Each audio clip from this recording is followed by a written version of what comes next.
Hi అండి, అందరికీ నమస్తే. చికెన్ పకోడీ అర కేజీ చికెన్ను కడిగి ఒక గిన్నెలో తీసుకోవాలి.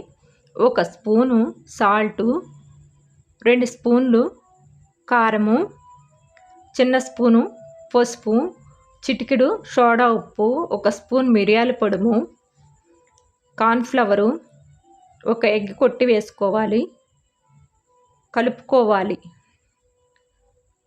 అల్లం వెల్లుల్లి పేస్ట్ కూడా వేసుకొని కలుపుకొని అరగంట పక్కన పెట్టుకోవాలి. ఒక ప్లేట్లో బ్రెడ్ పౌడర్ని వేసుకోవాలి. కలిపి పెట్టుకున్న చికెన్ పీసులను బ్రెడ్ పౌడర్లో కలిపి తీసుకోవాలి. స్టవ్ వెలిగించుకొని ప్యాన్ పెట్టుకొని ఆయిల్ వేసుకొని కలిపి పెట్టుకున్న చికెన్ పీసులను వేసుకోవాలండి.